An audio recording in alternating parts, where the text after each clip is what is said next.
இந்த நடந்துட்டு இருக்க திமுக ஆட்சியில உங்க தொகுதியில ஏதாவது முன்னேற்றம் மாற்றம் நடந்திருக்கா? இல்ல எதுவும் கிடையாது. எந்த முன்னேற்றமும் கிடையாது. ஃபர்ஸ்ட் சாலை வசதியே கிடையாது. அது ஃபர்ஸ்ட் சரி பண்ணோம். பெண்களுக்கான பாதுகாப்பு கிடையாது. எங்களது வில்லேஜ் தான். அதுக்கு லைட் ஃபெசிலிட்டி கூட கிடையாது. இப்போ எல்லாருமே வேலைக்கு போக ஆரம்பிச்சுட்டாங்க. 6 மணிக்கு மேலே இருட்டிடுது. பெண்கள் வரணும் ஒரு வெளிச்சம் இருந்தாவது தைரியமா வருவாங்களே, அதுவும் கிடையாது. அது இல்லாமல் இங்கே பாம்பு தொல்லை எல்லாமே இருக்கு. அதுவும் சரி பண்ண மாட்டாங்க. இப்போ ஒரு பல்ல இருக்குன்னா அதை தாண்டி வரணும் கஷ்டம் தானே. அது சரி பண்ண மாட்டாங்க. பெண்களுக்கு இந்த ஆட்சியில் பாதுகாப்பு கிடையாது. ரெண்டாவது விலைவாசி அதிகமாயிடுச்சு. மேல்தட்டு மக்களாக தான் இருக்கிறாங்களே தவிர கீழே இருக்கிறவங்களுக்கு என்ன முயற்சி கொண்டு வரணும்னு இல்லை.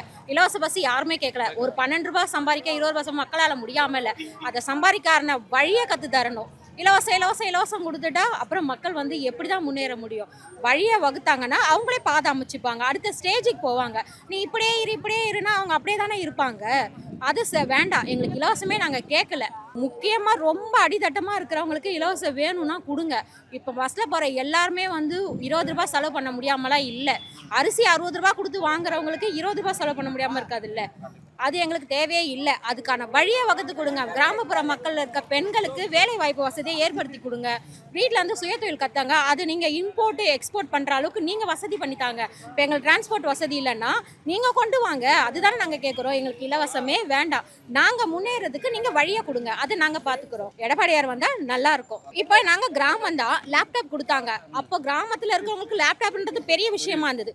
அம்மா கொடுத்தாங்க. நாப்கின் கொடுத்தாங்க. பெண்களுக்கு 1000 ரூபான்னு கொடுத்தாங்க.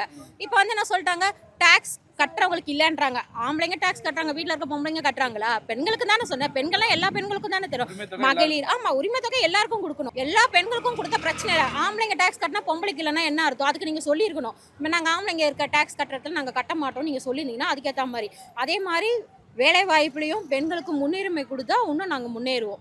அது நிறைய பேர் பயன்பட்டிருக்காங்க. தாலிக்கு தங்கம் ஆகட்டும், ஸ்கூட்டி ஆகட்டும், மிதிவண்டி ஆகட்டும், அப்புறம் சத்துணவு திட்டம் மட்டும் அம்மா உணவுக்கு எவ்வளோ பேருக்கு உதவியாக இந்த கொரோனா காலத்துலேருந்து எல்லாமே சுத்தமாக எடுத்துட்டாங்க. நான் சொல்ல எதிர்கட்சியாக கூட இருக்கட்டும், அடிப்படை தேவையை ஏன் எடுக்கணும்? 5 ரூபாய் கொடுத்து வயிறார சாப்பிட்டாங்கல்ல, அதையே நீ தடுக்கிற? நல்லதை செஞ்சுட்டு போகலாம்ல. அப்போ மக்களுக்கு கொஞ்சம் இதுவாது இருக்கும். சுத்தமாக எல்லாத்தையும் சுரண்டுனா என்ன பண்ண முடியும்? எதுவுமே பண்ண முடியாது. எங்களுக்கு மீண்டும் எடப்பாடியார் வந்தால் நல்லா இருக்கும்.